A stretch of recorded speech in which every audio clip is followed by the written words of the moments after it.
सनस्टिक product आपला कशा पद्धतीने काम करतो, जवळजवळ हा किती प्रकारे काम करतो, 6 पद्धतीने काम करतो. हा स्टिकर म्हणून काम करतो.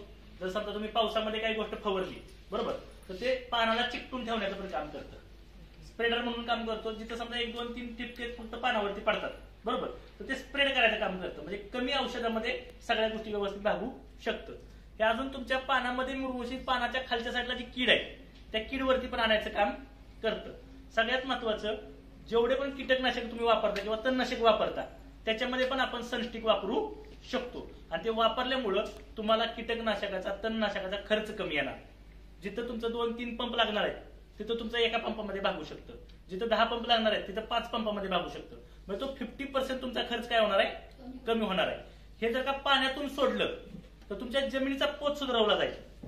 जास्त प्रमाणात जर का पाणी राहत असेल जमिनीमध्ये तर ते लवकर निचरा होऊन जाईल. आणि जर समजा उन्हाळ्यामध्ये पाणी जर का कमी पडत असेल काय, तर हे तुमच्या पाण्याला टिकवून ठेवण्याची पण क्षमता याच्यामध्ये जास्त आहे, की जे बाष्पीभवन करून देणार नाही. आणि सगळ्यात महत्वाचं म्हणजे तुमचा काडी कचरा जो आहे तो लवकरात लवकर कुजण्यासाठी पण मदत करत. एवढे सगळे तर फायदे आहेतच, पण सगळ्यात महत्वाचा जो फायदा आहे हा पाण्याचा पीएच मेंटेन करणं. काय, कारण जसं त्याला आपण सामू म्हणतो बरोबर, पीएच मेंटेन करणं. पाण्याचा पीएच मेंटेन केल्यानंतर तुमचं कीटकनाशक चांगलं काम करेल. पण पीएच मेंटेन नसेल आणि कीटकनाशक सोडलं तर त्या लेवलला काम करणार नाही. तुमचं तणनाशक पण त्या लेवलला काम करणार नाही. म्हणून कधी कधी वापरल्यानंतर कळतं बघा लोकांना की बाबा ह्याचा फरकच तेवढ्या मोठ्या लेवलला पडला नाही बरोबर. तर आपलं हे वापरल्यामुळे काय होईल, लवकरात लवकर चांगला फरक येईल आणि खर्च पण कमी होईल. जर आपल्याला शेती करायची तर शेतीचं पण मातीचं पण पीएच मेंटेन होणं गरजेचं आहे. आता आपण माती परीक्षण करून जी लोकांना दाखवतोय, जे 2-2 महिन्याचे जे काय 20-20 गुंठ्याचे काय प्लॉट घेतलेत आणि त्या प्लॉटची पहिल्यांदा आपण काय केलंय, माती परीक्षण केले ना. आता आपले प्रोडक्ट काय त्यांना वापरायला तर ज्यावेळेस ते पीक निघल त्यावेळेस जे माती परीक्षण येईल त्यावेळेस आपण त्यामध्ये 3 महत्वाच्या गोष्टीमध्ये फरक पडलेला दाखवणार आहे. ईसी, ओसी आणि पीएच. ईसी म्हणजे काय, इलेक्ट्रॉनिक कंडक्शन बरोबर. ओसी म्हणजे ऑर्गेनिक कार्बन, हा जमिनीतला सगळ्यात जास्त वाढला पाहिजे. तर आपले बाकीचे काही प्रोडक्ट ऑर्गेनिक कार्बन पण वाढवायचं काम करतात, ईसी पण वाढवायचं काम करतात.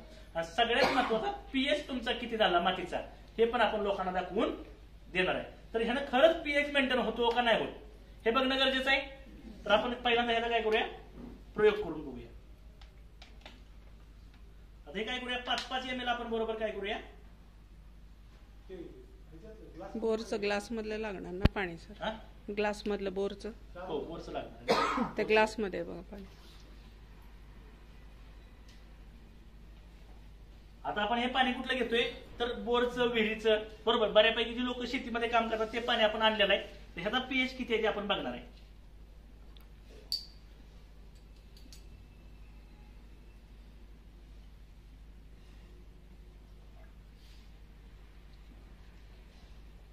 इथं आपण आपल्या विहिरीचं पण पाणी, हा विहिरीचं बोरचं सगळ्याच चालू.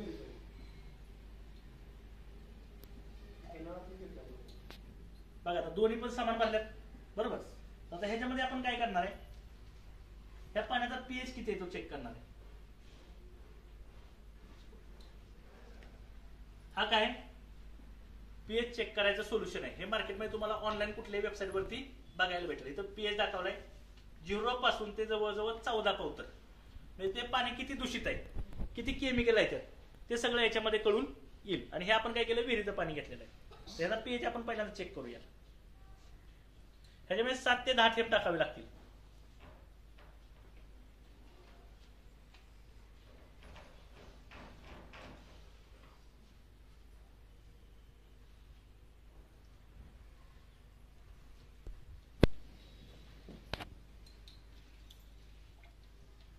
बरोबर. आता आपण ह्याचा पीएच चेक करूया किती आहे नक्की.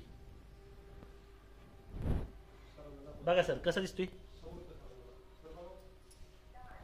किती आहे सर, 9 ते 10च्या दरम्यान दिसतंय. हा जवळजवळ पीएच 9 आहे. ओके. आणि आपल्याला शेती करायला किती लागतो, 7च्या आतमध्ये, 6 ते 7. कमी पण नाही चालत आणि जास्त पण नाही चालत बरोबर. तर आता आपलं खरंच हे प्रोडक्ट सनस्टिक जे ते काम करतंय का,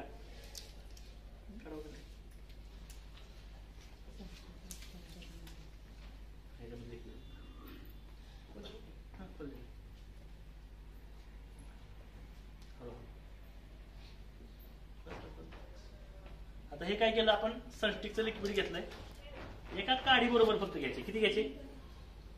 ही काडी दिसती तुम्हाला, एक टिपका पण घ्यायचा नाही. तर ही काडी आपण काय करणार, ह्यात टाकणार आहे.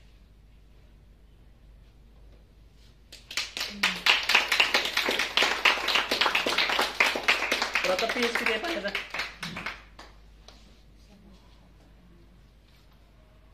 बरोबर 7 वर आला.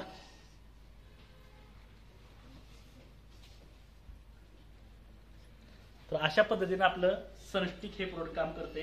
बरोबर, त्यामुळे प्रत्येक शेतकऱ्यासाठी हे वरदान म्हणून काम करते. बरोबर, जरी समजा त्या व्यक्तीने कुठलाही प्रोडक्ट आपला नाही घेतला शेतीचा, फक्त सनस्टिक जरी दिलं तरी अफलातून लेवलचे रिझल्ट येणार आहेत. हे फवारणीसाठी काय अर्धा ml ते 1 ml एका लिटरला वापरायचे, आणि आळवणीसाठी 1 लिटर ते 3 ml वापरायचे. किती? बीज प्रक्रियेला 1 किलोला सरासरी 1 ते 1.5 ml पुष्कळ झालं. ओके, त्या सगळ्या गोष्टीमध्ये आपलं सनस्टिक आपण वापरू शकतो. त्यामुळे लोकांचा खर्च 20 ते 25% कमी होईल आणि उत्पन्नामध्ये पण 20 ते 25% वाढ होईल. तर जय हिंद, जय सनेज.